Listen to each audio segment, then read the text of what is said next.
Hi. Okay, wow. I can actually see you guys, which is really nerve-wracking. Normally I can't see anybody.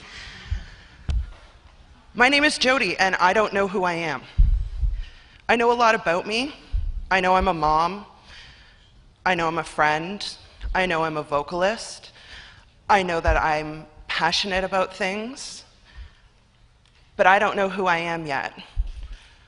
I'm learning, but I'm scared. Because what I'm learning is that I suffer from a mental illness. I have a severe anxiety disorder. I don't know if anybody can see this, but I'm actually like trembling. This stage is probably vibrating. I have a severe anxiety disorder, and I also have depression. I have been homeless in the past. I was actually homeless with my daughter when she was first born. And so I started this journey on figuring out who I was, because I had no idea. All of a sudden I was a mom, and I had no idea who I actually was. And I realized that it terrified me to know who I was. I was so scared, because the things I was finding out were typically bad things. Mental illness and mental health issues are looked upon as, I don't want to say the lowest form of disease, but it's pretty low on diseases that you want. When you ask people if they want to be happy, nobody says, no, I want to go on Zoloft. Like, nobody says that. So I decided that I would be much better if I wasn't by myself. I started a blog. Everybody has a blog these days. I know 2-year-olds with a blog. So my blog's not going to, one random, Blogspot blog is not going to make a big difference in the whole world. But I thought, if I put myself out there and I put my story out there, somebody else isn't going to be as scared as I am. As a single mom, and a low-income single mom at that, I was terrified about things like Child Protective Services and finding out I had a mental illness. I didn't want them to come take my baby. But I knew that I couldn't just live like this anymore. So I started my blog, and I had a fair amount of Twitterers. Wow, that was the least Twittery thing I could have said. I had followers. I had a fair amount of followers, which kind of now I feel like I'm Jesus, which is really weird. Bad words. But I said to them, this is what I'm doing, guys. This is what I've turned my blog into. Come with me. Or don't. I'm really okay either way. And they came with me. A lot of people censor themselves online. They worry about their brand. They worry about not touching their microphone. They worry about people finding their name and Googling them and finding out all their history. I did the exact opposite. I put my history out there and I said, here it is. Come get it.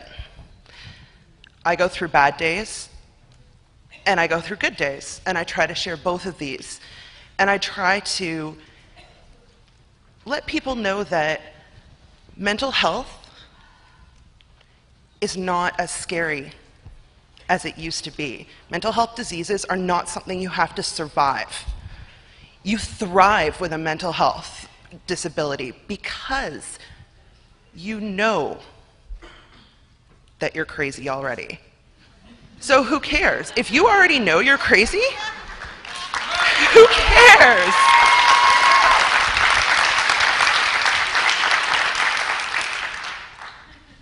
I've put a lot of thought into being crazy. I've put a lot of thought into that being my brand. If I can be crazy, you guys can be crazy. I'm standing on a stage in New York. I am from a small town in Ontario. Yeah, woo, Canada.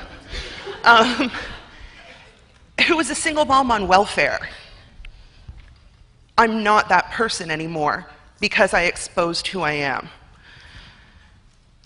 I obviously have a lot of techniques to get through things. I was in the back doing deep breathing, making Mark Horvath very nervous. It was pretty bad.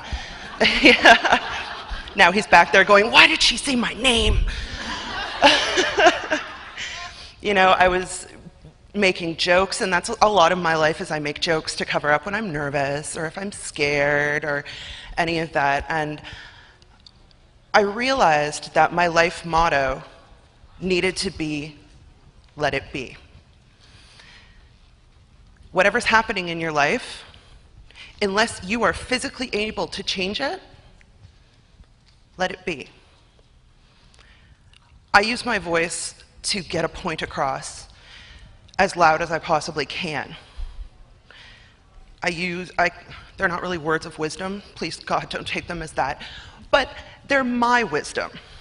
You don't necessarily have to scream your wisdom at people. You don't have to, you know, walk out in front of a group of people and the world and say, I'm crazy. You don't have to do that. But own it, because it's yours. So what I did was I went out and I got Let It Be tattooed on my back. And every time I get anxious now, I rub my back, which is awkward to do. I probably should have thought that through.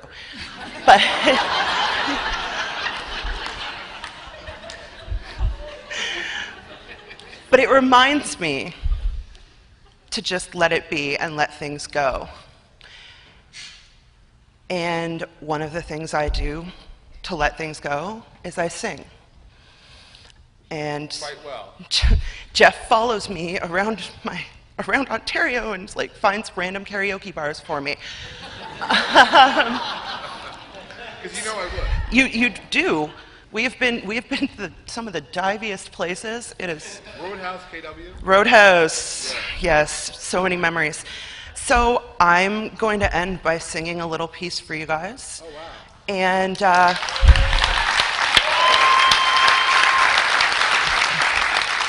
I'm only going to sing a couple of bars. This isn't, you know, the Jodi talent show, but it is my personal motto for my anxiety and my mental illness. And I really hope that you guys can embrace a motto for your own lives, even if you have something that you need to overcome. When I find myself in times of trouble, Mother Mary comes to me, speaking words of wisdom. Let it be, let it be, let it be, let it be, oh, let it be. There will be an answer. Let it be.